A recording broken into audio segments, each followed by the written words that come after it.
Before I start, I want to establish that I have tried to get more information on the previous tenant. I spoke to my landlord and several neighbors, but they're all reluctant to talk and tell me what happened. I did find out the previous tenant's name though. His name was Cole Radcliffe. I'm going to look him up and see what I can find. On the 29th of September, I went to my doctor and told him about my episodes. He prescribed me sleeping pills which can apparently help with sleep paralysis. I didn't have an episode that night or the one after that. I was stupid enough to believe my ordeal might be over, but last night, it all came crashing down again. I awoke to the sound of Lola breathing heavily. She loomed over me like a statue and she was just sitting there with her orange eyes pulsating at me. As I gazed up in horror, she spoke. For the first time, she spoke. Someday. Her voice was like dead autumn leaves in the wind. Someday. What are you talking about? Tears burned down my cheeks. I hated feeling so vulnerable, but I was at this monster's mercy, unable to run or even fight back. I heard her stump down the hall, followed by banging and shuffling as she rifled through my possessions, tossing them aside and knocking over furniture. I wasn't able to move, but the only thing I felt was a tear running down my cheek. This lasted until past midnight, and finally, I was able to move again.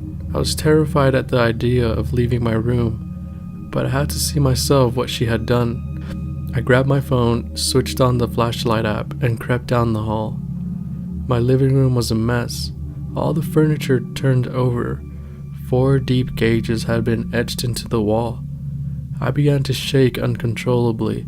I had never been so terrified, not even when Lola tried choking me to death.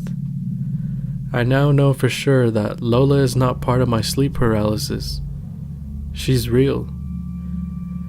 What the f*** am I going to do? I'm not a religious man, never have been, but today I had a priest come by and bless the apartment. His name was Father Michael, and he was a hunched, wrinkled man with thinning white hair. When I let him in, he visibly paled and muttered, "I sense a lot of evil here." That definitely didn't make me feel any better. Father Michael wandered from room to room, sprinkled holy water and murmuring prayers. He was on the edge the whole time, and seemed relieved when he left. He didn't even answer me when I asked him if the blessing had been successful. I guess I'll just have to wait and see.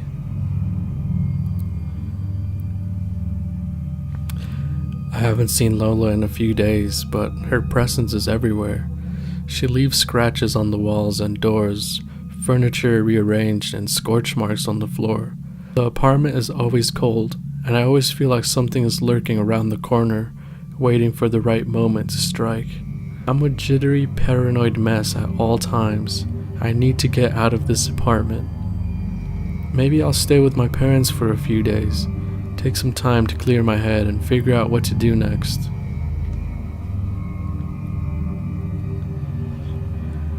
I spent 10 days at my parents' house and felt a lot safer than I had in a long time. Mom and Dad are worried about me, and I don't blame them. I'm still taking sleeping pills, and after some time away from this nightmare, I feel like I can take it on. I can't let Lola win. Last night, I heard her pace the hallway.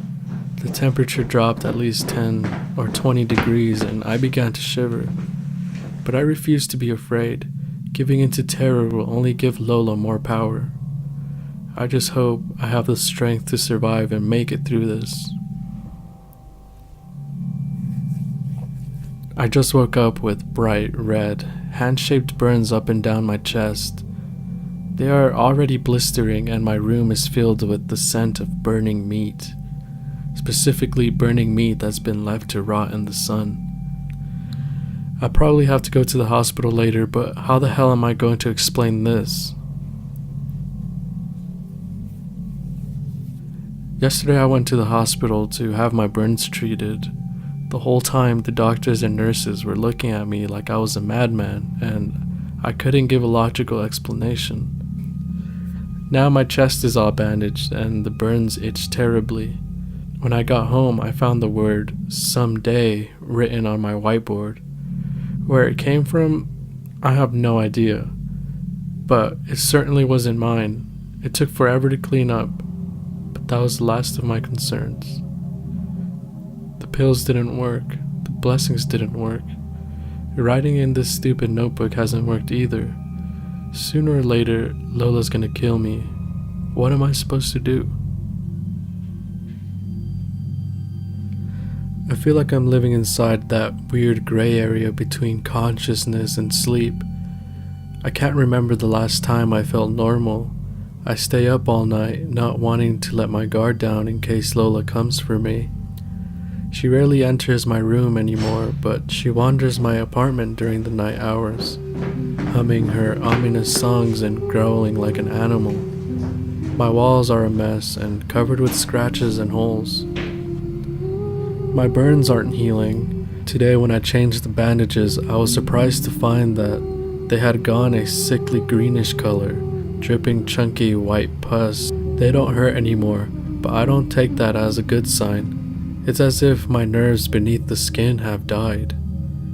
My performance at work has declined. Yesterday my boss asked me what was wrong, and I didn't know what to tell him. He's given me some time to try to recover and feel better, so it looks like I'll be stuck in this hellhole for a while. I also can't go to my parents' house. I can't go anywhere. I'm stuck. And besides, no one believes me. There's eyes everywhere. They peer at me from the shadows of my darkened apartment. Whatever Lola is, she's not alone. I'm so tired, I just want to sleep, but I can't. They'll get me if I do. They'll probably kill me. How the f*** did this happen to me? Why me of all people?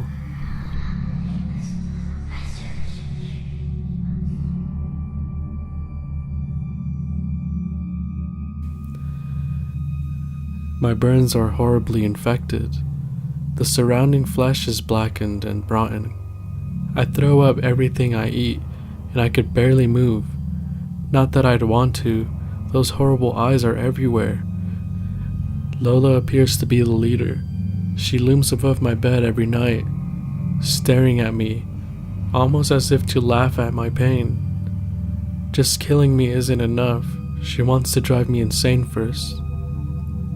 Well, she's succeeding. Hell, she already succeeded.